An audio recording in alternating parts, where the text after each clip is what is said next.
আমাদের চরাচরণ যেন সুন্দর হয়ে যায় ইয়া আল্লাহ।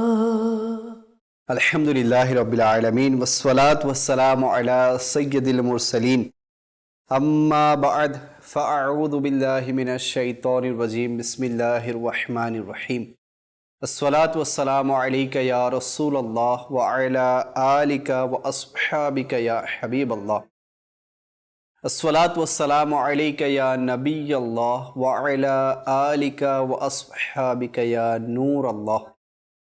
মাদানী চ্যানেলের দর্শকবৃন্দ, উপস্থিত হয়েছি মাদানী চ্যানেলের ধারাবাহিক প্রোগ্রাম নিয়ে, যার নাম হচ্ছে ম্যানার্স। যে যেখান থেকে আমাদের সাথে শরিক হয়েছেন আপনাদের সবাইকে জানাচ্ছি আমাদের এই অনুষ্ঠানের পক্ষ থেকে অসংখ্য শুভেচ্ছা এবং অভিনন্দন। দেখতে দেখতে শাবানুল মুআজ্জম মাস শেষের দিকে এবং মাহে রমাজানুল মুবারক আমাদের কাছে খুব শীঘ্রই তাশরিফ নিয়ে আসবে। আল্লাহুম্মা বাল্লিগনা রমাদান। আল্লাহ তাআলা আমাদের সবাইকে মাহে রমজানের প্রস্তুতি নেয়ার, মাহে রমজানে বেশি বেশি ইবাদত করার তৌফিক দান করুক। আমির আহলে সুন্নাত দামাত বারকাতুহুমুল আলিয়া মাহে রমজানকে পাওয়ার জন্য অনেক দোয়া করেন, আর মাহে রমজান যখন শেষের দিকে চলে আসে তখন অনেক কান্না করেন যে মাহে রমজান ছুটে যাচ্ছে কেন। নেকির মাস, গুনাহ মাফ হওয়ার মাস। আল্লাহ পাক এই মাসে লাখো নয় কোটি কোটি বান্দাদেরকে মাফ করে দেন, যাদের উপর গুনাহের কারণে জাহান্নামের আগুন ওয়াজিব হয়ে যায়। বাস আল্লাহ পাক আমাদেরকেও মাহে রমজানে বেশি বেশি ইবাদত রিয়াজত করার তৌফিক দান করুক। আসুন দরুদে পাকের ফাজাইল শুনে নেই। প্রিয় নবী রাসূল আরবি হুজুরপুর নূর সাল্লাল্লাহু আলাইহি ওয়াসাল্লাম ইরশাদ করেন, যে ব্যক্তি আমার উপর একবার দরুদে পাক পাঠ করবে আল্লাহ তাআলা তার উপর 10টি রহমত নাজিল করবেন, তার 10টি গুনাহ মাফ করে দিবেন এবং তার 10টি পদমর্যাদা বৃদ্ধি করে দিবেন। সাল্লু আলাল হাবিব সাল্লাল্লাহু তাআলা আলা মুহাম্মদ সাল্লাল্লাহু তাআলা আলাইহি ওয়াসাল্লাম সালাতান ওয়া সালামান আলাইকা সাইয়্যিদি সাইয়্যিদি ইয়া রাসূলুল্লাহ। দর্শকবৃন্দ, আজকে আমরা এই প্রোগ্রামে যে বিষয় রেখেছি তা হলো গীবত থেকে বাঁচার উপায়। গীবত এমন এক মারাত্মক ব্যাধি, যে ব্যাধির মধ্যে যদি কোনো মুসলমান পড়ে যায়, কোনো বান্দা লিপ্ত হয়ে যায়, তাহলে তার জন্য ধ্বংস আর ধ্বংস। গীবত যখন বান্দা করে থাকে খুব স্বাদ অনুভব হয়, ইচ্ছে করে যে আরও করি, কিন্তু এর যে পরিণতি, এর যে রেজাল্ট, এটা যে কত মারাত্মক সেটা হয়তো বা আমরা আজ করতে পারি না। ইলমে দ্বীন না থাকার কারণে, সঠিক জ্ঞান না থাকার কারণে আমরা এই গুনাহে লিপ্ত হয়ে যাই। তো ইনশাআল্লাহুল কারীম আজকের এই প্রোগ্রামে আমরা গীবত থেকে কিভাবে বাঁচতে পারি, যদি আমরা আজকের প্রোগ্রামে গীবতের কি পরিণতি হতে পারে, গীবত করলে কি শাস্তি হতে পারে, এই দিকে ফোকাস করি, এদিকে আমরা একটু মনোযোগ দেই। ইনশাআল্লাহুল কারীম আল্লাহ তাআলা চাইতো আমরা গীবত নামক গুনাহ থেকে বাঁচতে পারবো। আল্লাহ আমাদের সবাইকে তৌফিক দান করুক। আমাদের অনুষ্ঠানে আজকে যুক্ত হয়েছেন মোবালিকে দাওয়াত ইসলামী শহীদ ভাই, ওনাকে আমাদের এই অনুষ্ঠানে স্বাগতম জানাচ্ছি, এবং নাতখা হিসেবে আমাদের সাথে আছেন আসাদ ভাই, ওনাকেও সুস্বাগতম জানাচ্ছি। আসুন একটি কালাম আমরা আসাদ ভাইয়ের কাছ থেকে শুনে নেই, এরপর ইনশাআল্লাহুল কারীম আজকের যে বিষয় সে বিষয়ের দিকে আমরা অগ্রসর হব। সাল্লু আলাল হাবিব সাল্লাল্লাহু তাআলা আলা মুহাম্মদ সাল্লাল্লাহু তাআলা আলাইহি ওয়াসাল্লাম। বালাগাল উলা বিকামালিহি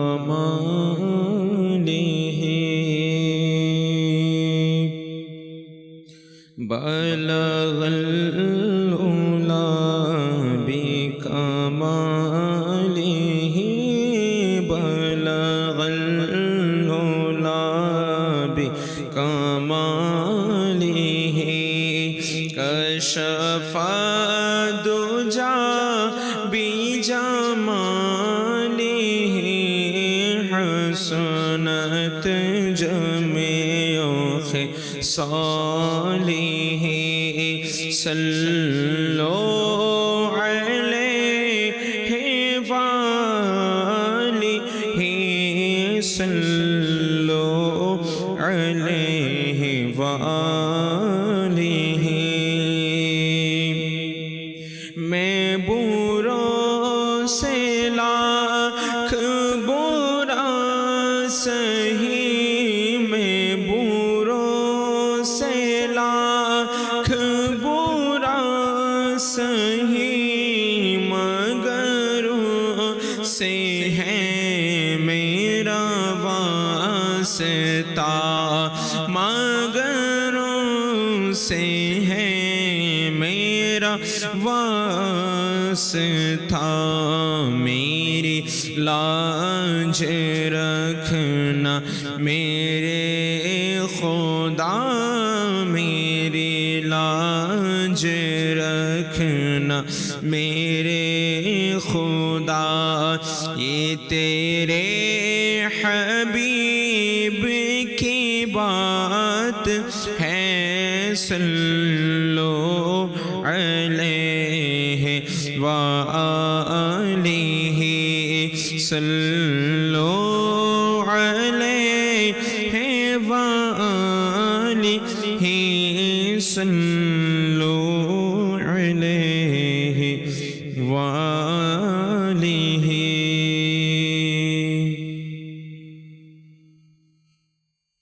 মন আমার পেতে চায় গো তোমার দিদার, মন আমার পেতে চায় গো তোমার দিদার, মন আমার পেতে চায় গো তোমার দিদার। প্রিয় নবী করো পূরণ আশা আমার, পূর্ণিমা রজনী আর নুরানি বাহার, পূর্ণিমা রজনী আর নুরানি বাহার। প্রিয় নবী আমায় দাও না তোমার দিদার, প্রিয় নবী আমায় দাও না তোমার দিদার, মন আমার পেতে চায় গো তোমার দিদার। প্রিয় নবী করো পূরণ আশা আমার। সিদরাতুল মুনতাহা জান্নাতে আরশে সবখানে তুমি গেলে, শান শওকতে সিদরাতুল মুনতাহা জান্নাতে আরশে সবখানে তুমি গেলে, শান শওকতে এই অধম গোলামের স্বপ্নে ও একবার, এই অধম গোলামের স্বপ্নে ও একবার। প্রিয় নবী সে তুমি দাও না দিদার, প্রিয় নবী সে তুমি দাও না দিদার, মন আমার পেতে চায় গো তোমার দিদার প্রিয় নবী করো পূরণ আশা আমার মৃত্যু সজায় আছে গো লাল তোমার ইয়া রাসূলুল্লাহ আকায়া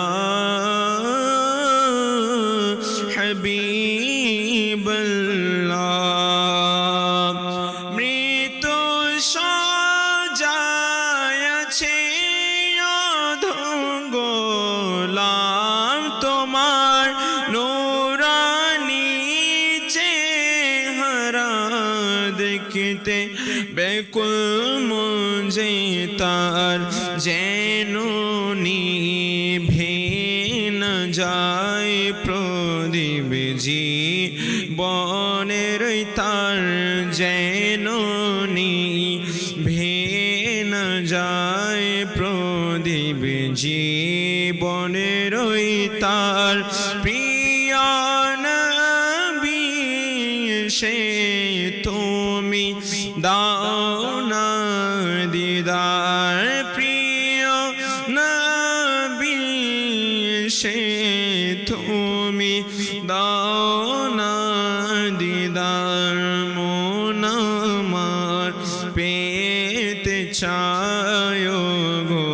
তোমার দিদার প্রিয় নবী করো পূরণ আশা আমার নির্জন জায়গায় কবর রথের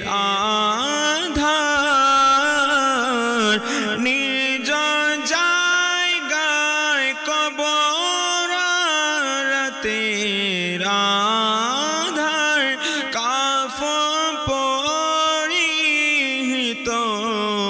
আছে গোলাম তোমার থাকবে সে কিভাবে খানে সাথী তার থাকবে সে কিভাবে খানে সাথী তার কবর আলোকিত করো নূরে তোমার কবর আলোকিত করো নূরে তোমার মন আমার পেতে চায় গো তোমার দিদার মন আমার পেতে চায় গো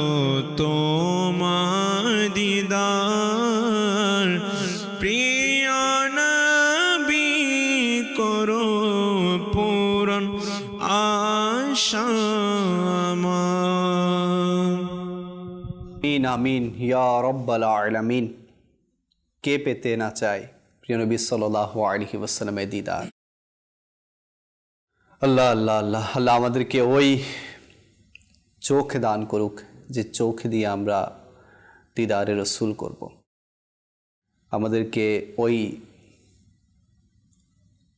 জাত হওয়ার তৌফিক দান করুক যে মহান জাতে পাকরা নবী পাকের দিদার করেছে এর জন্য নেক আমলেরও প্রয়োজন এর জন্য আল্লাহ রসুল সাল্লাল্লাহু আলাইহি ওয়াসাল্লামের অনুকরণেরও প্রয়োজন আল্লাহ আমাদেরকে তৌফিক দান করুক দর্শকবৃন্দ দেখছেন অনুষ্ঠান ম্যানার্স এই অনুষ্ঠানে আমরা আজকে যে বিষয় নিয়ে আলোচনা করব তা হচ্ছে গীবত থেকে বিরত থাকার উপায় জি শহীদ ভাই গীবত থেকে বিরত থাকা প্রথমত আমরা জেনে নেই গীবত কাকে বলে জি আলহামদুলিল্লাহ রাব্বিল আলামিন ওয়াসসালাতু ওয়াসসালামু আলা সাইয়্যিদিল মুরসালিন মাশাআল্লাহুল কারীম আজকের যেটা বিষয় গীবত থেকে বাঁচার উপায়।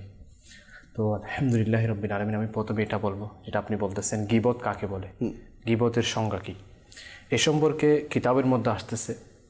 মানে গীবত এর সংজ্ঞা হচ্ছে এটা যে এমন কোনো ইসলামী ভাইয়ের ক্ষেত্রে এমন কথা বলা, ওই ইসলামী ভাই যদি থাকে ওই অবস্থায়, তাহলে সে শুনলে তার খারাপ লাগবে, তার অপছন্দ হবে, সেটাই গীবত বলা হচ্ছে। সেটা সত্যিগত হোক, তারপরেও সেটা গীবত। আচ্ছা, আর যদি তার মধ্যে যদি ওই দুষ্টা যদি না থাকে, তাহলে বলা হচ্ছে এটা মিথ্যা অপবাদ।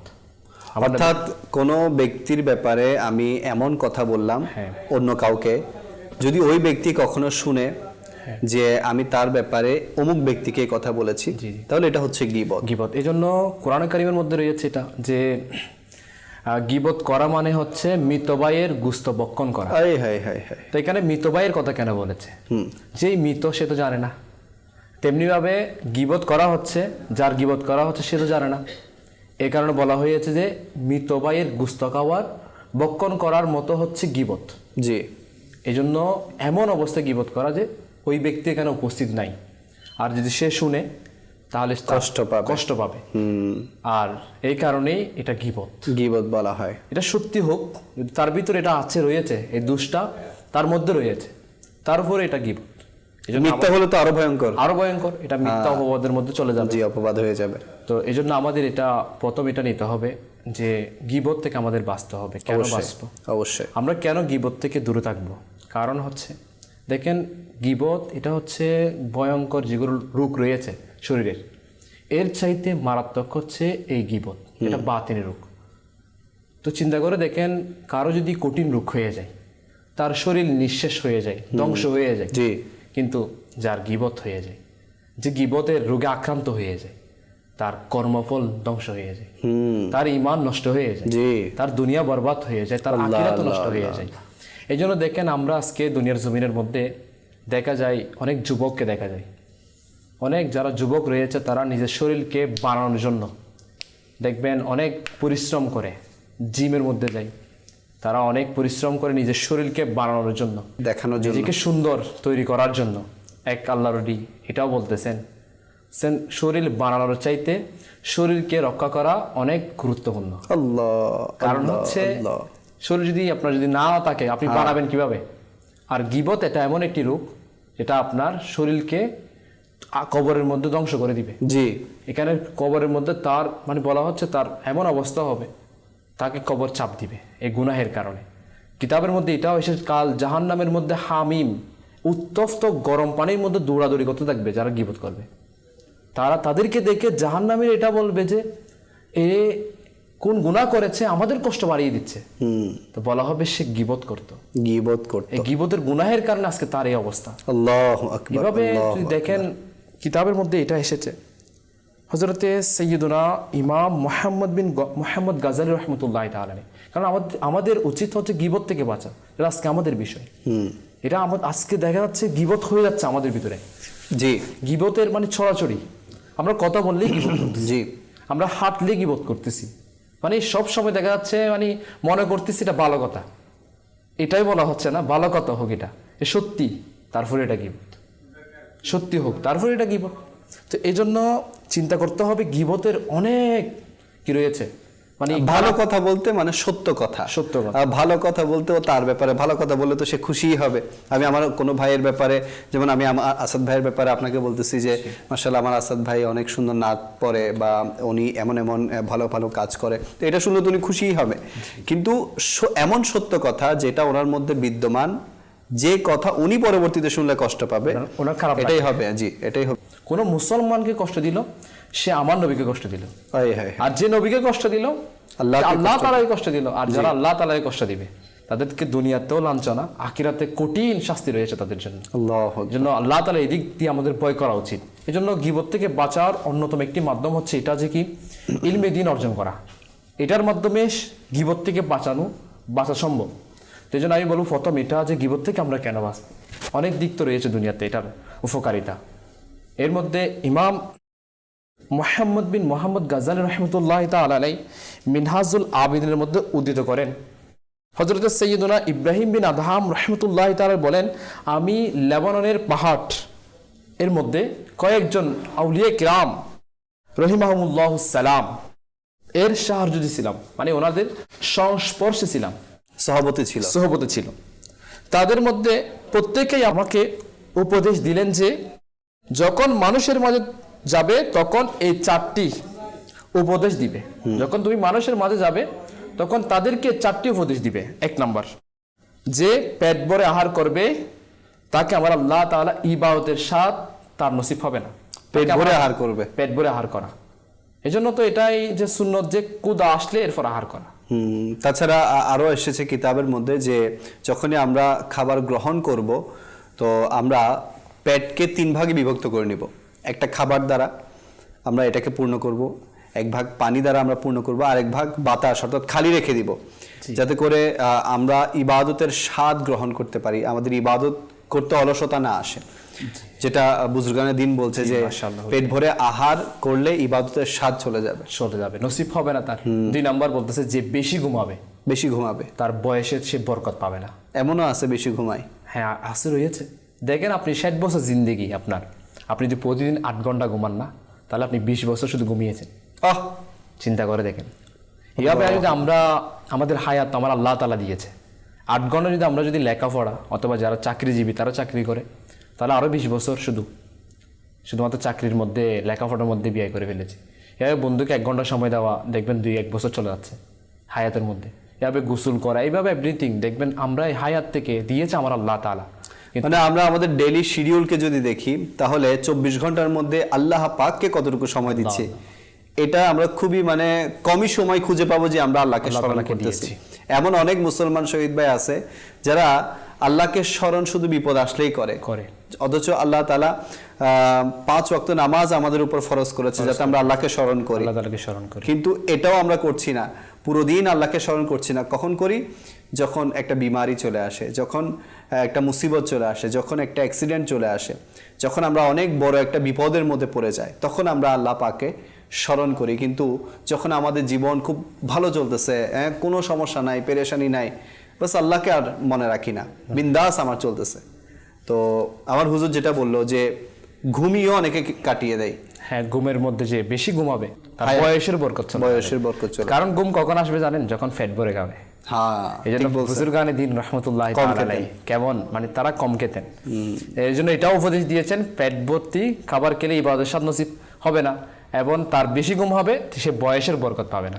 আর এটা হুজুর সায়েন্টিফিক্যালিও কিন্তু এখন বলা হচ্ছে, রিসার্চার যারা আছে তারাও বলছে যে আমরা যদি আপনার যখন ক্ষুধা লাগে শুধু তখনই খাই আর ক্ষুধার চেয়ে কম খাই, তাহলে দেখা যাবে একে তো শরীর ফিট থাকবে, আর একে তো বুজুর্গানে দিনদের যেটা বাণী যে আমাদের ইবাদতের স্বাদ নসিব হবে এবং ইবাদতে অলসতা আসবে না, শরীরেরও কোনো মানে বড় ধরনের ক্ষতি হবে না। তো এই বিষয়গুলা আমাদের সাথে ইনশাআল্লাহুল কারীম ঘটতে থাকবে।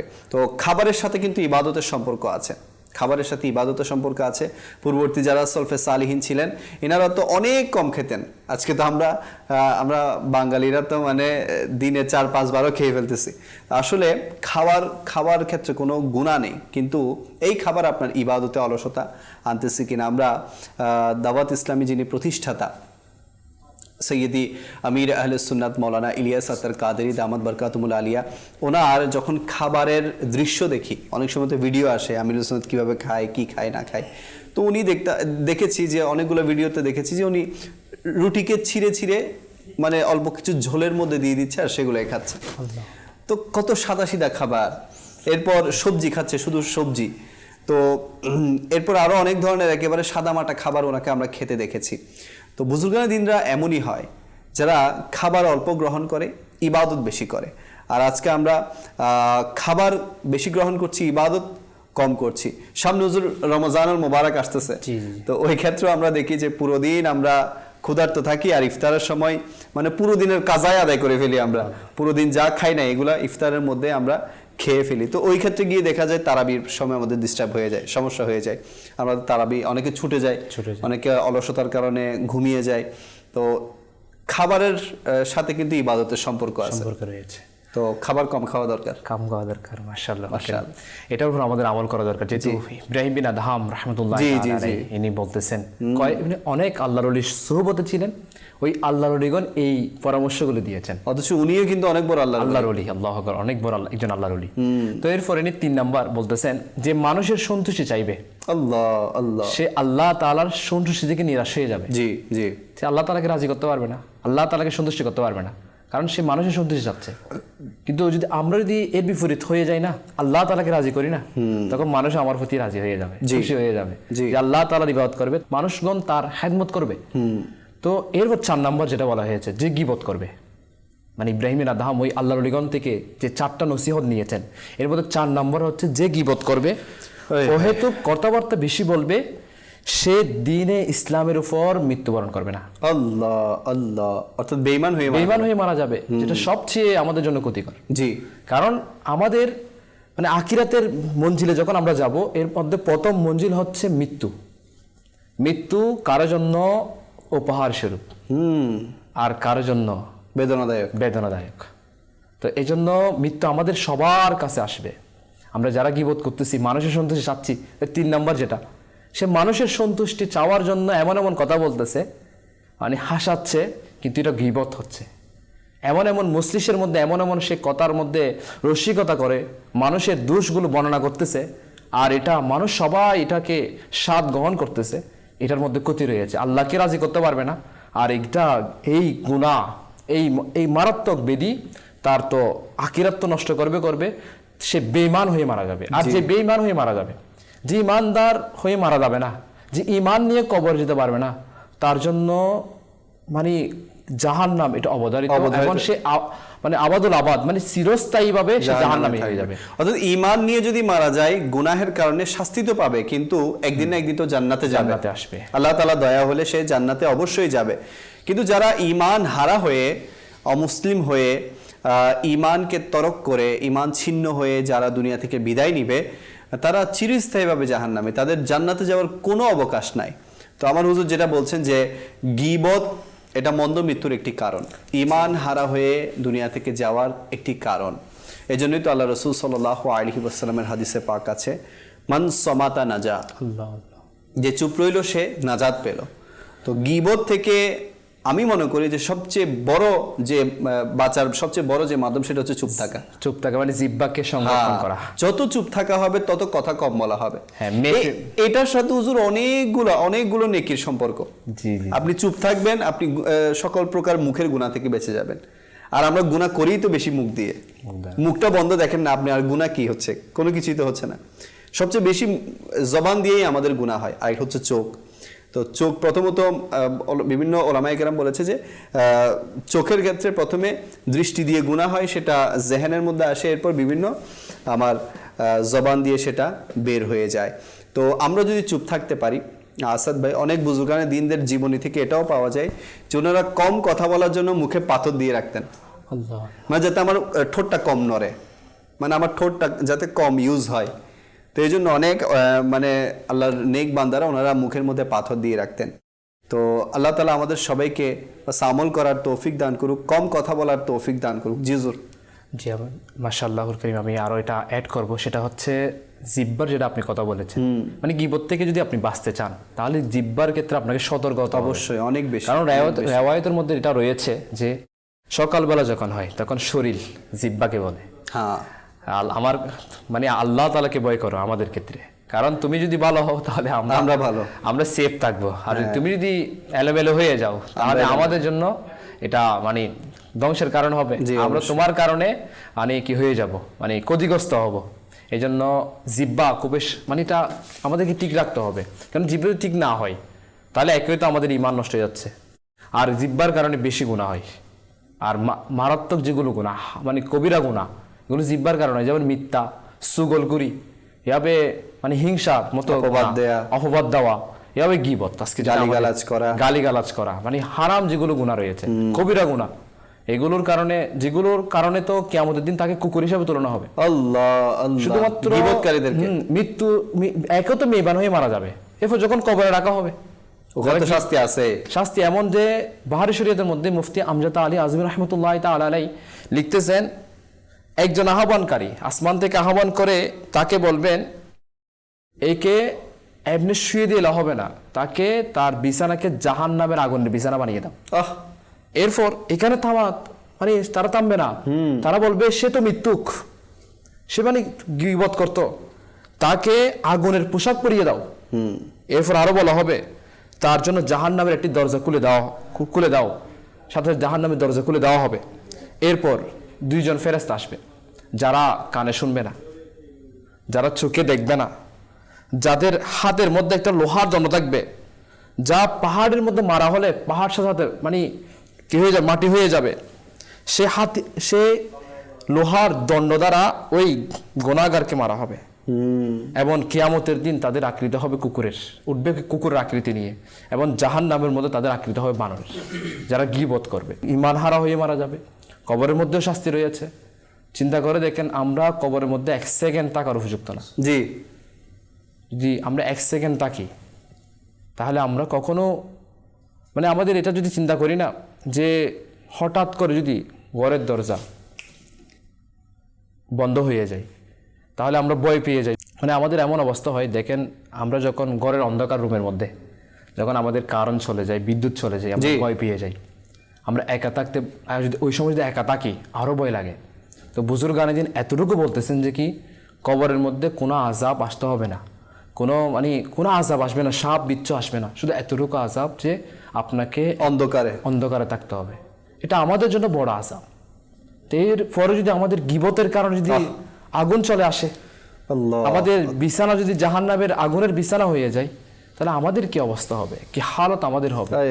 বলা হচ্ছে এক মৃত ব্যক্তির শরীর থেকে যে দুর্গন্ধ বের হবে, বুজুর্গান দিন এটাও লিখতেছেন যে তাকে আর কোনো শাস্তি দিতে হবে না, ওই গন্ধ, ওই দুর্গন্ধ তার সহ্য হবে না, সে চিৎকার করতে থাকবে, হাই হতাশ করতে থাকবে। এই জন্য যদি আমরা এখনো যদি গীবতের মধ্যে থেকে যাই, গুনাহের মধ্যে এখনো যদি জর্জরিত হয়ে যাই, আল্লাহ তাআলার সন্তুষ্টিমূলক কাজের মধ্যে যদি আমরা না থাকি, মানুষকে সন্তুষ্টি করার জন্য আমরা যদি গীবতের আড্ডার মধ্যে লিপ্ত থাকি এখনো, তাহলে আমাদের জন্য অনেক বড় ক্ষতির বিষয়। তো শুধু এখানে শেষ না, দেখেন আপনি যে আমল করবেন, আপনি যে আমল করতেছেন, জুমার নামাজে মাঝে মাঝে আপনি পড়তেছেন, মাঝে মাঝে আপনার দিল লেগে যাচ্ছে, আপনি নামাজে চলে যাচ্ছেন, এই গীবতের কারণে আপনার ওই জীবন নামাজ আপনার আর থাকবে না, এটাও আপনার নষ্ট হয়ে যাবে। আপনার জুমার নামাজ বলেন, আপনার মাঝে মাঝে আপনি যে জিকিরে ইলাহি করেছেন, মাহফিলের মধ্যে গিয়েছেন, নেকির কাজ করেছেন আপনি, এগুলো আপনার নষ্ট হয়ে যাবে গীবতের কারণে। এই জন্য তো কিতাবের মধ্যে এটা এসেছে, এক ব্যক্তি হযরত হাসান বসরি রাহমাতুল্লাহি তাআলা আলাইহির মানে গীবত করেছে, মানে ওনার নামে গীবত করেছে, মানে খারাপ বর্ণনা করেছে। তো হাসান বসরি রাহমাতুল্লাহি তাআলা এনার জন্য মিষ্টি কিনে নিয়ে গিয়েছেন। তো এখন ইনি বলতেছেন, হুজুর আমি তো আপনার, বলতেছেন আমি তো এই কারণে নিয়ে আসছি, কারণ তুমি যখন দুষ্বর্ণনা করেছো আর তোমার নেকিগুলো আমার কাছে চলে আসছে, এই কারণে আমি মিষ্টি নিয়ে আসছি। তো চিন্তা করে দেখেন, এই জন্য মানে আমাদের বুজুর্গানে দিনদের কেমন মনোমানসিকতা ছিল। আসলে মানে ছেলে দর্শকবৃন্দ, বড়ই ফিতনার যুগ চলছে, বড়ই কঠিন সময় চলছে। কিতাবের মধ্যে এসেছে না যে এমন একটা সময় আসবে যে সময়টাতে ঈমান ধরে রাখা এমন কঠিন হবে যে হাতের মধ্যে জ্বলন্ত কয়লা রাখলে যেমন কষ্টদায়ক, তার চাইতেও বেশি কঠিন হবে, বেশি কষ্টদায়ক হবে ঈমানকে ধরে রাখা। আজকে আমরা ওই সময়ে পৌঁছে গেছি, আজকে আমরা ওই মুহূর্তে চলে এসেছি, যেই মুহূর্তে আমরা যদি দেখি আমাদের চারপাশে শুধু ফিতনা আর ফিতনা, গুনাহ আর গুনাহ, নেকির পরিমাণ অনেক কম। একটু বাইরে বের হই, লোকদের সাথে মেলামেশা করি, যার সাথেই কথা বলি, বাস গুনাহ আর গুনাহ হয়ে যায়, নেকি করার চান্স খুবই কম মিলে আমাদের। এই জন্যই তো বুজুর্গানে দিনরা নিজেকে একা রাখতেন, যত পারতেন লোকদের থেকে নিজেকে আলাদা রাখতেন, কারণ ওনারা জানতেন যে লোকদের সাথে যতই মেলামেশা হবে, ততই কথাবার্তা হবে, কথার মধ্যে গুনাহ হবে। তো বাস আমরা কম কথা বলার চেষ্টা করি, বাস আল্লাহ পাক আমাদেরকে দয়া করুক। বিশ্বাস করুন যে আল্লাহ পাকের গজবের সামান্যতম পরিমাণ গজব আমরা কেউ সহ্য করতে পারবো না। আল্লাহ পাক জাহান্নামীদেরকে যে আযাব দিবেন, যে শাস্তি দিবেন, এর মধ্যে সবচেয়ে সবচেয়ে ছোট শাস্তি হচ্ছে তাকে জাহান্নামের আগুনের জুতা পরিয়ে দেয়া হবে। আগুনের জুতা। আজকে আমরা দেখি মাঝে মধ্যে যখন আগুনের মধ্যে ডেক্সি থাকে, সেই ডেক্সির একটু ছ্যাক লেগে যায়, একটু টাচ হয়ে যায়, কয়েকদিন পর্যন্ত সেই দাগ রয়ে যায়। আর রব তাআলা জাহান্নামীদেরকে সবচেয়ে ছোট যে আযাবটা দিবে, একদম ছোট আযাব, এর চাইতে ছোট আর কোনো আযাব নাই, সেটা হচ্ছে আগুনের জুতা তাকে পরানো হবে। আর আগুনের জুতার গরম এত বেশি হবে, গরম এত বেশি হবে, তাপ এত বেশি হবে যে পড়েছে পায়ে, কিন্তু এর তাপের কারণে তার মগজ টকবক করতে থাকবে, মগজ গলতে থাকবে। তাহলে চিন্তা করেন এবার বড় বড় শাস্তি কি, কেমন হবে বড় বড় শাস্তিগুলা। আমার হুজুর তো বলেছেন যে কবরবাসীদেরকে এতটুকুই যথেষ্ট হবে যে সে অন্ধকারের মধ্যে একা থাকবে, আর কোনো আযাবই লাগবে না। যদি শুধু অন্ধকারেই তাকে রাখা হয়, অন্ধকারেই তো থাকবে না। যারা গুনাহগার, যারা বদকার, যারা সিয়াকার, যারা গীবতকারী, এরা তো কবরে অন্ধকারেই থাকবে। এদের কবরে কিভাবে আলো জ্বলবে? আলো তো তখনই জ্বলবে যখন বান্দা নেক আমল নিয়ে কবরে যাবে, গুনাহবিহীন কবরে যাবে। চিন্তা করেন যদি কিয়ামত পর্যন্ত কত হাজার বছর, আদম আলাইহিস সালাম থেকে শুরু করে পর্যন্ত কত বছর দুনিয়াতে অতিবাহিত হয়ে গেছে। সেই আদম আলাইহিস সালামের যুগের কথা যদি আমরা চিন্তা করি, সেই সময় যারা কবরে গেছে, সেই সময়ের যে গুনাহগার বান্দারা কবরে গেছে, কত হাজার হাজার বছর আজকে পার হয়ে গেছে। আজকে তারা আজকে অন্ধকার কবরে শুয়ে আছে, না জানি কখন কিয়ামত হবে। তো আমরাও চিন্তা করি নিজেকে যে খুব শীঘ্রই আমরাও তো চলে যাব কবরে। প্রতিদিন চলে যাচ্ছে মানুষ, আমরাও চলে যাব। আমাদেরকে কত শত বছর থাকতে হবে। আর এত শত বছর যদি আমি অন্ধকারে থাকি, আর কোনো আযাব লাগবে না, শুধু অন্ধকারে থাকি এতটুকু একটা ঘরের মধ্যে, তাহলে আমরা, এটা তো আমাদেরকে মারার জন্য আর কিছু লাগবে না, আমাদেরকে ধ্বংস করার জন্য আর কিছু লাগবে না। কবরে এই অন্ধকারেই যদি থাকি আমরা, মৃত্যুর পরও আবার বারবার আমাদের মৃত্যু হবে। আল্লাহ বাস আমাদের সবাইকে গুনাহ থেকে বাঁচার তৌফিক দান করুন। আসুন একটি কালাম আমরা আসাদ ভাইয়ের কাছ থেকে শুনে এরপর ইনশাআল্লাহ আবারও আমরা আলোচনার দিকে ফিরে আসবো।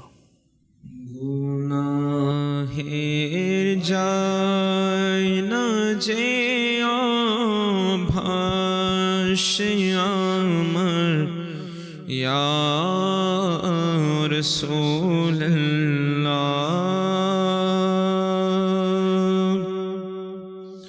গুনাহে যায় না যে ভাসে আমার, ইয়া রাসূলুল্লাহ। তুমি কিছু করো মাহে রিসালাত, ইয়া রাসূলুল্লাহ। তুমি কিছু করো মাহে রিসালাত, ইয়া রাসূলুল্লাহ। ক্ষণে ক্ষণে প্রতি ক্ষণে,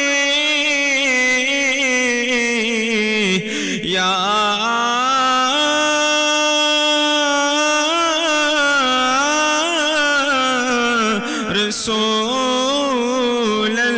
রাসূলুল্লাহ। ক্ষণে ক্ষণে প্রতি ক্ষণে বেড়ে যাচ্ছে যে গুনাহ, ক্ষণে ক্ষণে প্রতি ক্ষণে বেড়ে যাচ্ছে যে গুনাহ, তবুও নেই তাতে কোনো অনুতাপ, ইয়া রাসূলুল্লাহ। গুনাহে যায় না যে ভাসে আমার ইয়া রাসূলুল্লাহ তুমি খিচো করো মাহে রিসালত ইয়া রাসূলুল্লাহ বাঁচিতে চাই আমি ইয়া রাসূলুল্লাহ বাঁচিতে চাই আমি তবু পারি না যে বাঁচিতে হায় বাঁচিতে চাই আমি তবু পারি না যে বাঁচিতে হায় গুনাহে হয়েছে মনি ও ভাসিয়া রাসূলুল্লাহ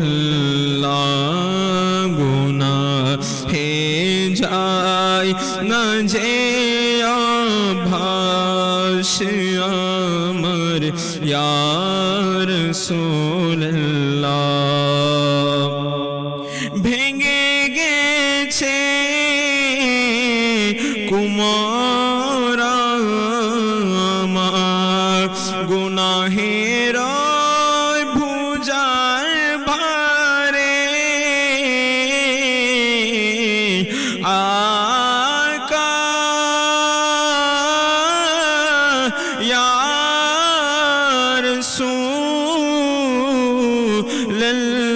রাসূলুল্লাহ ভেঙে গেছে কুমার আমার গুনাহের বুঝার ভারে বাঁচাও না ধ্বংস হতে জানে রহমত ইয়া রাসূলুল্লাহ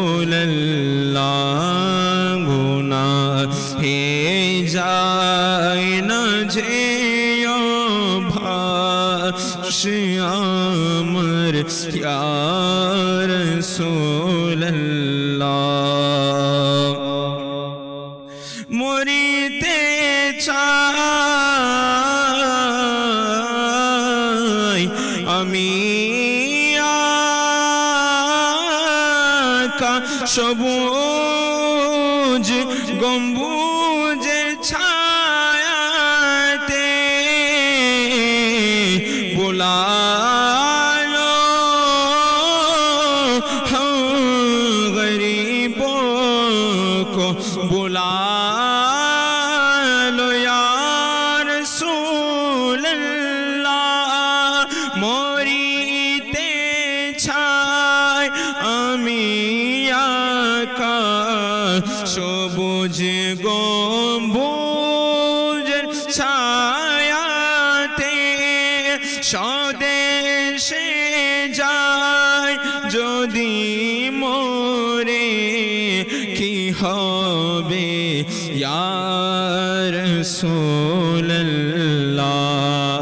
গুনাহে যায় না যে ভাসিয়া আমার ইয়া রাসূলুল্লাহ মরণকালে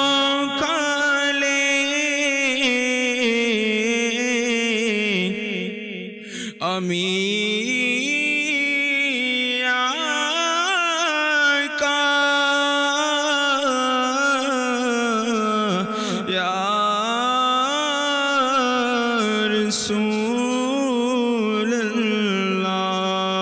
রাসূলুল্লাহ মরণকালে আমি আকা যেন না হয়ে যাই বরবাদ মরণকালে আমি আকা যেন হই না যায় বরবাদ, রেখো আমায় ঈমান তুমি সালামত ইয়া রাসূলুল্লাহ।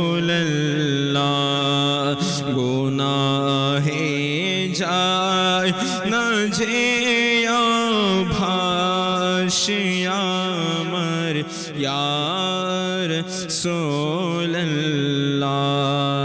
তুমি কিছু করো মাহে রিসালত ইয়া রাসূলুল্লাহ। ফেসে যাচ্ছে দুনিয়ার ভালোবাসা,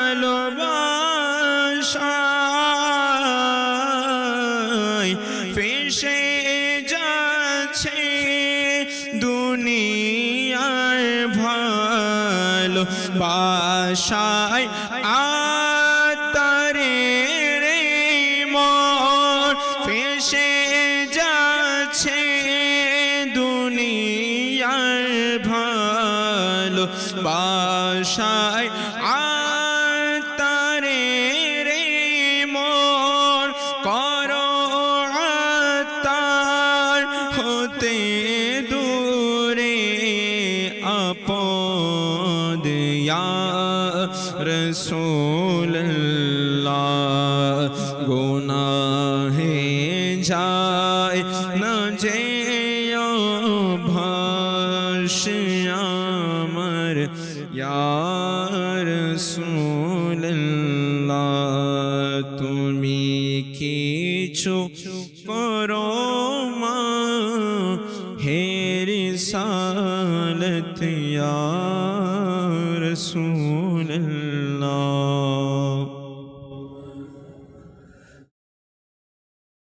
মাদানী চ্যানেলের দর্শকবৃন্দ, গুনাহ আমাদের দিন দিন বেড়েই যাচ্ছে, গুনাহ দিন দিন বেড়েই যাচ্ছে।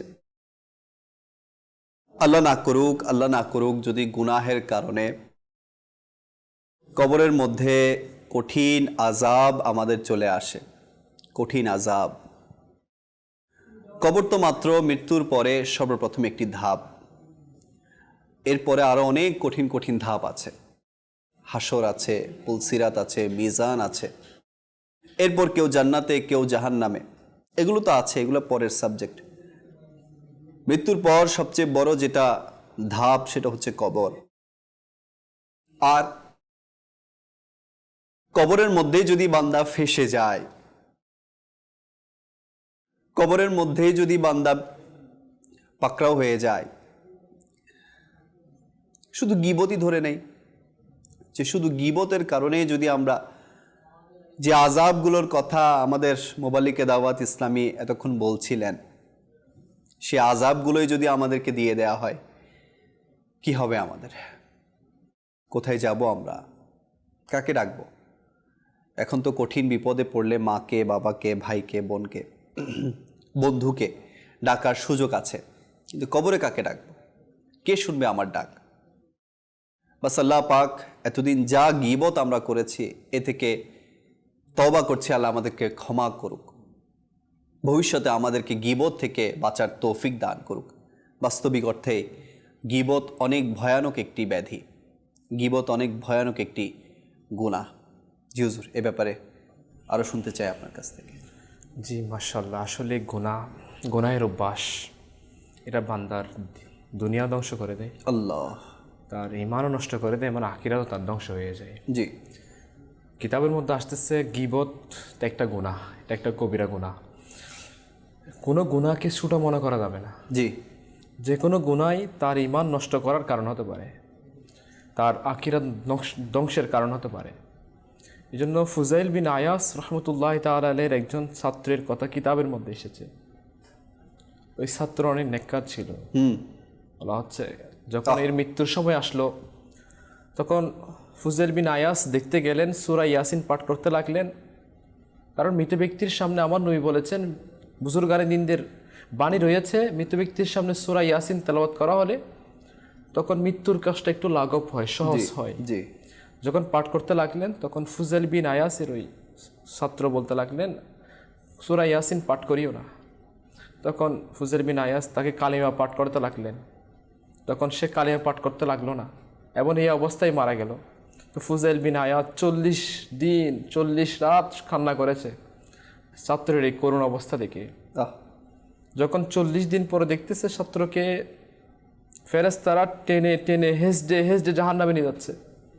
কাল কিয়ামতের দিন এটাই হবে, যারা গুনাহগার হবে গীবতের কারণে, গুনাহের অভ্যাসের কারণে, যাদের আমল নামা বাম হাতে চলে আসবে, আল্লাহ তখন সে আমল নামা দেখে এটাই বলবে, এটা আবার কেমন কিতাব, কোন জায়গায় বসে বসে কোন গুনাহ করেছি কেউ দেখে নাই সেটা উঠে গিয়েছে, কোন মজলিসে বসে বসে কোন গীবত করেছি কেউ বুঝে নাই সেটাও ওই আমল নামা উঠে গিয়েছে। তখন সে বলবে, হায় আমার যদি হিসাব না হতো আজকে, আমাকে যদি মৃত্যুর পর যদি আর কিয়ামতের ময়দানে তোলা না হতো, তখন ফেরেশতাদেরকে এটা আদেশ দেওয়া হবে, হুজু তাকে ধরো, ফাগুল্লু বাঁধো, তাকে 70 গজ শিকল দ্বারা তাকে বাঁধা হবে, বেদে নাকের দিক দিয়ে ঢুকিয়ে পিছন দিক দিয়ে বের করে ধাক্কা দিয়ে জাহান্নামে ফেলে দেওয়া হবে।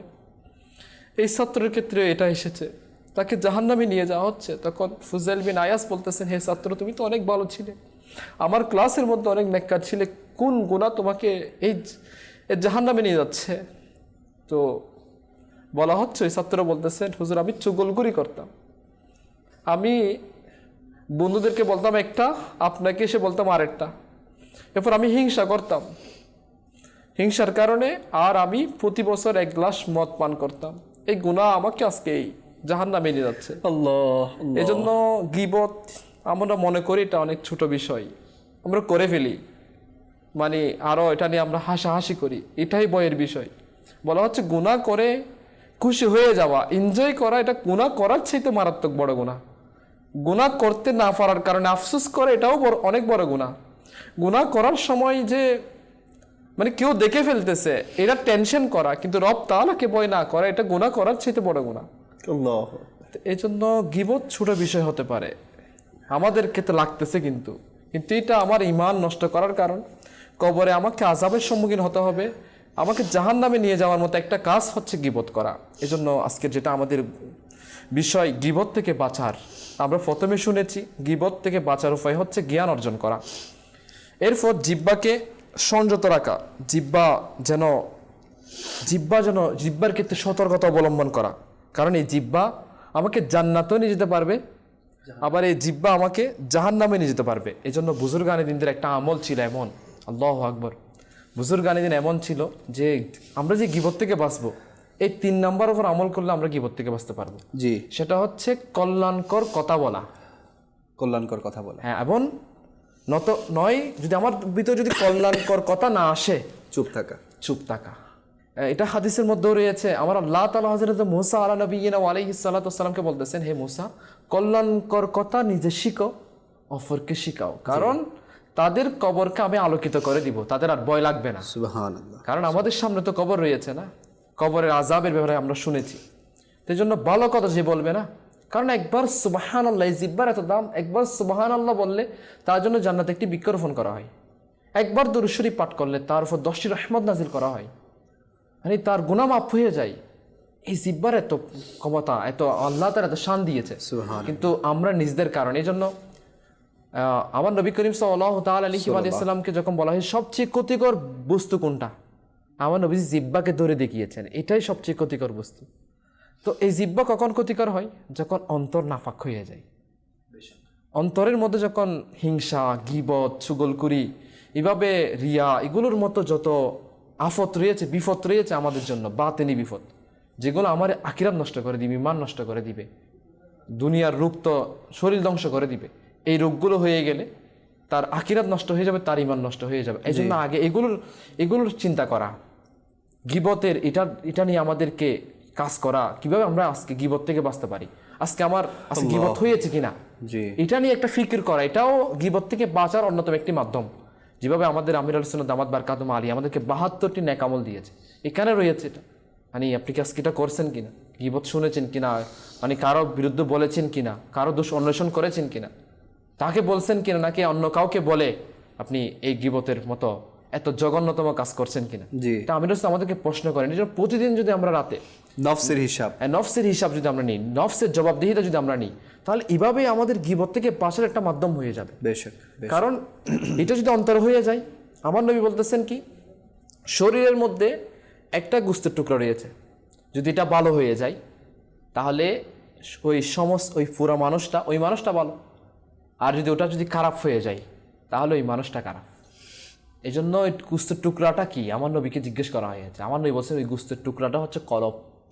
তো এই জন্য গীবত থেকে বাঁচার 4 নম্বর মাধ্যমের মধ্যে 4 নম্বর মাধ্যম হচ্ছে এটা, যে মানে জিকিরে ইলাহি করতে থাকে। মানে আপনি যখন জিকির ইলাহি করতে থাকবেন তখন আপনার কলবের মধ্যে প্রশান্তি নাজিল হবে। আর যার কলবের মধ্যে প্রশান্তি নাজিল হয় আর তার মুখ দিয়ে ভালো কথাই বের হয়। তাছাড়া দরুদ শরীফও পড়তে পারি আমরা, আল্লাহ পাককে স্মরণ করা, আল্লাহর হাবিবকে স্মরণ করা। এই জন্য আমিরুল সুন্নাত দামাত বারকাতুমুল আলিয়া আমাদেরকে এই মাদানী মহল দিয়েছে। এই মাদানী মহলের মধ্যে আমরা আলহামদুলিল্লাহ যখনই দাওয়াত ইসলামের এই পরিবেশের সাথে যুক্ত হয়েছি, অসংখ্য ইসলামী ভাই যারা আগে গুনাহে ডুবেছিল, আগে গীবতের মধ্যে ডুবেছিল, আজকে তারা এই জবান দিয়ে শুধু আল্লাহ আল্লাহ জিকির করছে। আল্লাহ আল্লাহ জিকিরের মাধ্যমে নিজের জবানকে সে জারি রেখেছে এবং নবী পাক সাল্লাল্লাহু আলাইহি ওয়াসাল্লামের প্রতি দরুদ পড়াতে সে ব্যস্ত হয়ে গেছে। আসলে যদি আমরা করার মতো কাজে লেগে যাই তাহলে না করার মতো কাজ আমাদের থেকে ছুটে যাবে। আর আমরা যদি না করার মতো কাজের মধ্যে লেগে যাই তাহলে আসল যে কাজ, সে কাজ থেকে আমরা দূরে চলে যাব। তো আজকে যদি আমরা দেখি আমাদের দুনিয়ার মধ্যে, এটা আল্লাহ নবী সাল্লাল্লাহু আলাইহি ওয়াসাল্লামের হাদিসে পাকও, যে অধিকাংশ মহিলা জাহান্নামী হবে শুধুমাত্র গীবতের কারণে। তো আজকে আমরা যদি দেখি যে ঘরের মহিলারা এবং বিশেষ করে যারা মা বোনরা বা ঘরের স্ত্রী যারা আছে, তো এরাও কিন্তু অধিকাংশ এই গীবত নামক ব্যাধির মধ্যে আক্রান্ত। আর কেন জানি তারা এটাকে একেবারে নর্মাল বিষয় মনে করছে।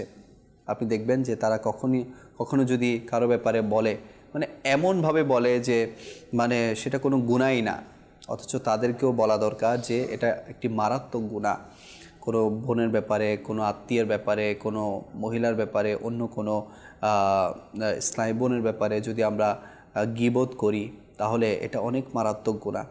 আর তারা এটার মধ্যে এত বেশি ব্যস্ত হয়ে পড়ে যে যত বলে তত যেন তাদের শান্তি অনুভূত হয়। তো মা বোনদেরকেও একটা উপদেশ দিতে চাইবো যে আমরা যাতে গীবত থেকে বাঁচি। অনেক সময় দেখা যায় যে ঘরে গেলেই ঘরের মধ্যে যিনি সদস্য থাকেন, স্ত্রী, বাচ্চার মা, তিনি ঘরে যাওয়ার সাথে সাথেই স্বামীকে বিভিন্ন ধরনের গীবতের আড্ডাখানা খুলে দেয়। আজকে এটা হয়েছে, আজকে ওইটা হয়েছে, পাশের বাসে এটা হয়েছে। তো এই জিনিসগুলা সে নিজে তো একত গুনাহ করছে, স্বামীকেও গুনাহগার বানাচ্ছে। তো বাস আমরা জবানের যত হিফাজত করবো হুজুর, তত বেশি আমরা লাভবান হব। হযরত উম্মে সালমা রাদিয়াল্লাহু তাআলা আনহা বলেন, একবার জুমার দিন আমি ফজরের সময় উঠলাম। রাসূলুল্লাহ সাল্লাল্লাহু তাআলা আলাইহি ওয়াসাল্লাম ফজরের নামাজের জন্য তশরিফ নিয়ে গেছেন। তখন আনসারী মহিলাদের মধ্যে একজন প্রতিবেশী আমার নিকট এলো এবং কিছু পুরুষ ও মহিলার গীবত করতে লাগলো। আমিও গীবতে অংশগ্রহণ করলাম এবং আমরা উভয়ে হাসতে লাগলাম। রাসূলুল্লাহ সাল্লাল্লাহু তাআলা আলাইহি ওয়াসাল্লাম ফজরের নামাজ আদায় করে তশরিফ আনলেন। জি। তখন তার আওয়াজ শুনে, মানে প্রিয় নবী সাল্লাল্লাহু আলাইহি ওয়াসাল্লামের আসার আওয়াজ শুনে আমরা চুপ হয়ে গেলাম। হুজুর আনোয়ার সাল্লাল্লাহু তাআলা আলাইহি ওয়াসাল্লাম ঘরের দরজায় দাঁড়িয়ে নিজের চাদর মুবারক কোনা ধরে নিজের নাকের উপর রাখলেন এবং ইরশাদ করলেন, উফ, যাও তোমরা উভয়ে বমি করে পানি দিয়ে মুখ পরিষ্কার করো। জি। তখন আমরা বমি করলাম, মুখ থেকে অনেকগুলো মাংস বের হলো। অনুরূপভাবে অপর মহিলা, সেও বমি করলো, তার মুখ থেকে অনেক মাংস বের হলো। তখন রাসূলুল্লাহ সাল্লাল্লাহু আলাইহি ওয়াসাল্লামকে এর কারণ জিজ্ঞেস করলো। তখন আমার নবী সাল্লাল্লাহু তাআলা আলাইহি ওয়াসাল্লাম ইরশাদ করলেন, এই মাংস ওই ব্যক্তির তোমরা যার গীবত করেছো। এজন্য এটা থেকে হাদিসে মুবারাকা থেকে ব্যাখ্যার মধ্যে মানে লেখা হয়েছে যে মহিলারা মানে অধিক হারে গীবতের মধ্যে জড়িত। কিভাবে তারা গীবত করে, মানে তারা মনে করে এটা মানে ভালো কথা, কিন্তু সেটা গীবত হয়ে যাচ্ছে। যারা বলে মানে যেমন কোনো একটা মহিলা স্বামী নাই, এখন বলা বলি করে সে তো তালাক প্রাপ্তা, এটাও গীবতের মধ্যে পড়ে যাবে যদি সে কষ্ট পায়। তার মুখ অনেক কড়া, এটা মহিলারা মহিলাদের মধ্যে বলে থাকে এক অপরের মহিলার ক্ষেত্রে।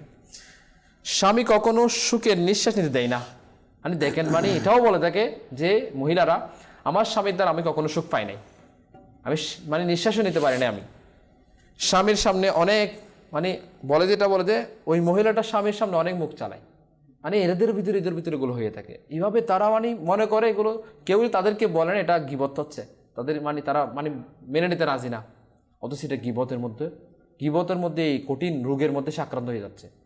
এই জন্য এটা বলবো যে আগে বুঝতে হবে এই কথাটা কি সে কষ্ট পাবে কিনা।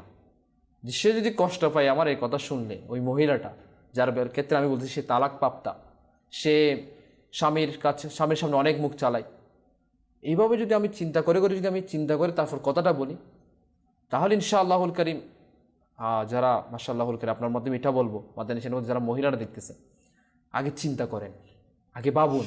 আপনি একটা কথা বলবেন এর আগে আপনি ভাবুন, ভেবে কথা বলেন, তাহলে ইনশাআল্লাহুল করিম যখন আপনি ভেবে কথা বলবেন এই কথা কারো দিলের মধ্যে আঘাত হচ্ছে কিনা, কারো অন্তরে কষ্ট পাচ্ছে কিনা। কারণ বলা হচ্ছে সাপের বিশেষ চাইতে মারাত্মক এই জিহ্বা। আল্লাহু আকবার। তো এই জন্য আমাদের উচিত হচ্ছে এটা মানে কি করো ছুরির চাইতেও দাঁড়ালো, মানে ছুরি দিয়ে আঘাত করলে এটা কখনো এটা কি হয়ে যায়, চলে যায়, ব্যথা চলে যায়। কিন্তু মুখ দিয়ে যেটা আঘাত করা হয় না সেটার আঘাত কখনো যায় না, দিলে থেকে যায়। এই জন্য সাবধান থাকা দরকার। এই জন্য মেফে কথা বলার আগে মেফে কথা বলে ইনশাআল্লাহুল করিম এর দ্বারা ইনশাআল্লাহ গীবত হবে না। আমাদের ভিতরে সম্পর্ক এটা ইনশাআল্লাহুল করিম মহাব্বত হবে, এটা ইনশাআল্লাহুল করিম এটার দ্বারা সমাজের মধ্যে শৃঙ্খলা, পরিবারের মধ্যে শৃঙ্খলা, আমাদের এক অপরের মধ্যে একটা মহাব্বত। দেখবেন আপনি যখন কারো কাছ থেকে শুনবেন না সে আপনার নাম এটা বলে, তখন তার বিরুদ্ধেও আপনার খারাপ লাগবে, আমার এত কাছের মানুষই আমার নামে আমি চলে যাওয়ার পরে, তো এটা হয়ে যায়। যার কারণে সম্পর্কে চিহ্ন হয়ে যাওয়ার অন্যতম একটা কারণ হচ্ছে গীবত করা। এই জন্য আমাদের উচিত হচ্ছে গীবত থেকে বাঁচা, সম্পর্কে চিহ্ন হয়ে যাবে না হলে। যে আপনাকে অন্যের ব্যাপারে গীবত করছে তো গ্যারান্টি কি যে সে আমার ব্যাপারে গীবত করবে না? তো সে তো আমার ব্যাপারেও অন্যের কাছে গিয়ে গীবত করতে পারে। তো যেটা আমি নিজের জন্য পছন্দ করি না যে আমার ব্যাপারে কেউ উল্টাপাল্টা অন্য কাউকে বলুক, তো সেটা কিভাবে আমি অন্য ভাইয়ের ব্যাপারে পছন্দ করছি যে আমি অন্য ভাইয়ের ব্যাপারে উল্টাপাল্টা শুনবো আর আমার ভালো লাগবে। মূল কথা হচ্ছে আল্লাহ পাক দয়া যার উপর করবে না তার গুনাহ থেকে বাঁচাটা অসম্ভব। আল্লাহ যার উপর দয়া করবে তার গুনাহ থেকে বাঁচা সম্ভব। আলহামদুলিল্লাহ, দাওয়াত ইসলামীর এই সুন্দর পরিবেশ আপনাদের চোখের সামনে। আজকে আপনারা দাওয়াত ইসলামীর মাধ্যমে এই মাদানী চ্যানেলকে পেয়েছেন, মাদানী চ্যানেলের মাধ্যমে ভালো ভালো কথা শুনছেন। যারা দাওয়াত ইসলামীতে সম্পৃক্ত আছে, যারা দাওয়াত ইসলামের বিভিন্ন অ্যাক্টিভিটিসের সাথে যুক্ত আছে, বিভিন্ন নেকির কাজের সাথে যুক্ত আছে, আমরা যদি একটু তাকাই যে তাদের পূর্বের জীবন কেমন ছিল আর আজকের জীবন কেমন, তো আমরা এটাই দেখতে পাই যে পূর্বে অনেক গুনাহগার ছিল, অনেক গুনাহের মধ্যে সামিল ছিল, কিন্তু আস্তে আস্তে যখন তারা দাওয়াত ইসলামীর নেক পরিবেশে এসেছে, দাওয়াত ইসলামী ভাইদের সাথে উঠা বসা তাদের হয়েছে। কেননা ভালো মানুষের সাথে উঠাচলা করলে ভালোই সঙ্গ পাওয়া যায়, ভালো সহবত পাওয়া যায়, ভালো কাজের প্রতি উৎসাহ পাওয়া যায়। আর আপনি যদি এমনই মানুষের সাথে উঠা বসা করেন যে রোজ গীবতি করে এবং যে সদা সর্বদা গুনাহের মধ্যেই ডুবে থাকে, তো এটা আন্ডারস্টুড, এটা একেবারে সূর্যের আলোর মতো স্পষ্ট যে আপনি যতই নেককার হন না কেন, আপনার সংস্পর্শ যখন গুনাহগারের সাথে হবে আপনিও আস্তে আস্তে সেদিকে প্রভাবিত হতে থাকবেন। তো দাওয়াত ইসলামীর সাথে আমরা যুক্ত হই, দাওয়াত ইসলামীতে আসি, দাওয়াত ইসলামীর নেকির কাজ যেগুলো আছে সেগুলোতে আমরা শরিক হই। দেখবেন আস্তে আস্তে আমরা নেকির পরিমাণকে বাড়াতে পারবো, গুনাহ থেকে পিছনে আসতে পারবো।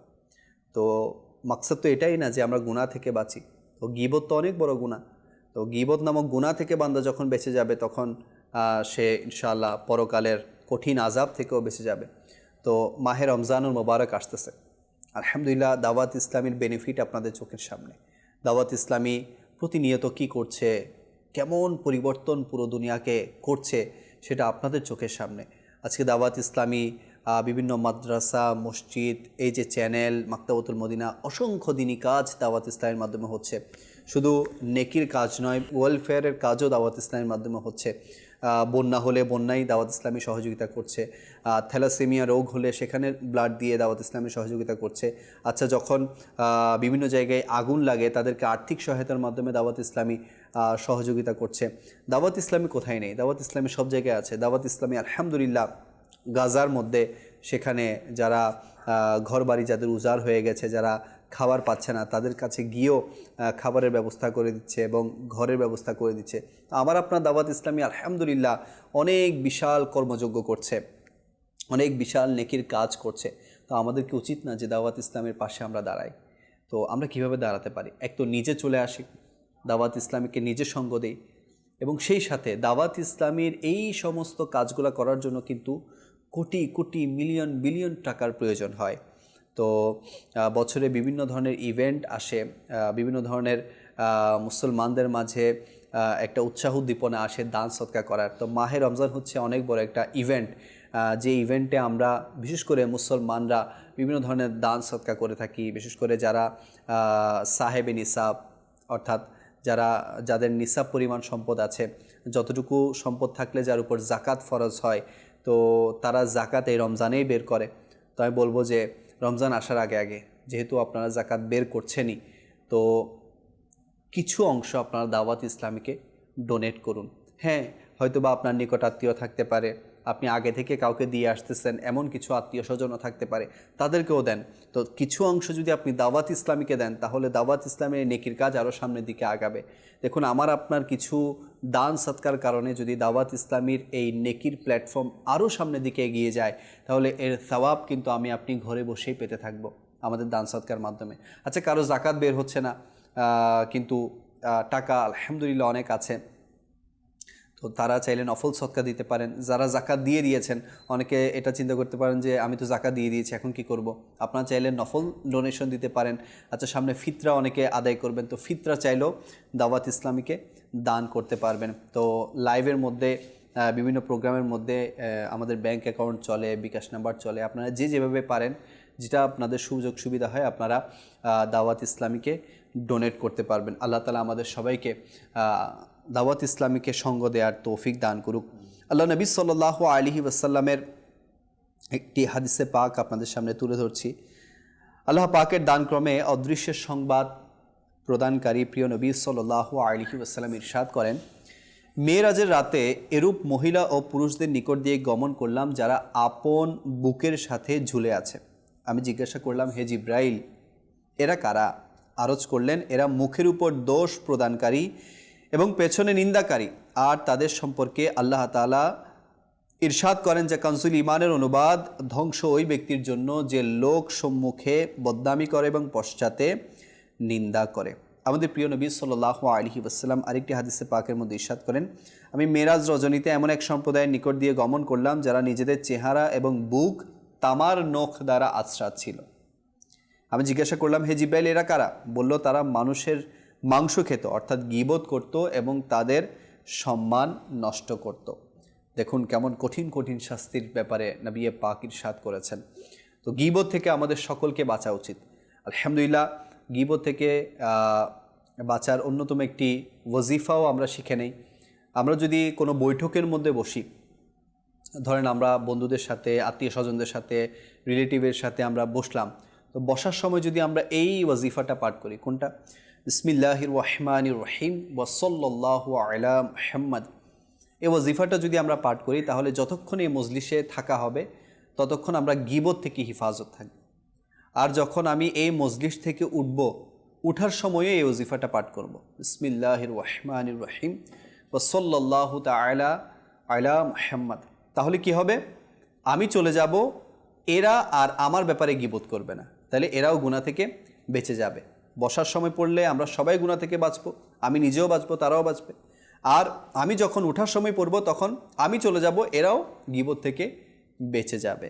আল্লাহ আমাদের সবাইকে এতক্ষণ যা কিছু শুনলাম, গীবত সম্পর্কে অনেক কথাই শুনলাম আমরা কোরআন হাদিস থেকে, বুজুর্গানে দিনদের জীবনী থেকে, বাস আমল করার দরকার। আমলকারী যদি আমরা হয়ে যাই, তাহলে ইনশাআল্লাহ এই দুনিয়াতেও পার পেয়ে যাব, আখিরাতেও আমাদের পার মিলে যাবে। আল্লাহ বাস আমাদের সবাইকে গুনাহ থেকে বাঁচার, নেকির কাজ বেশি থেকে বেশি পরিমাণে করার তৌফিক দান করুক। এজন্য বেশি বেশি মাদানী চ্যানেলও দেখতে থাকুন। মাদানী চ্যানেল দেখলে ইলমে দিন অর্জন হবে, ইলমে দিন অর্জন হলে আমলের উৎসাহ বাড়বে। তো আজকের জন্য অনুষ্ঠান আমরা এখানেই শেষ করছি। ইনশাআল্লাহুল করিম আগামী পর্বে আমরা আবারও অন্য কোনো একটি বিষয় নিয়ে হাজির হওয়ার চেষ্টা করব। আপনাদের সুস্থতা কামনা করে আজকের মতো এখানে বিদায় নিচ্ছি। সাল্লু আলাল হাবিব সাল্লাল্লাহু তাআলা আলা মুহাম্মদ সাল্লাল্লাহু তাআলা আলাইহি ওয়াসাল্লাম। আমাদের চরাচরণ যেন সুন্দর হয়ে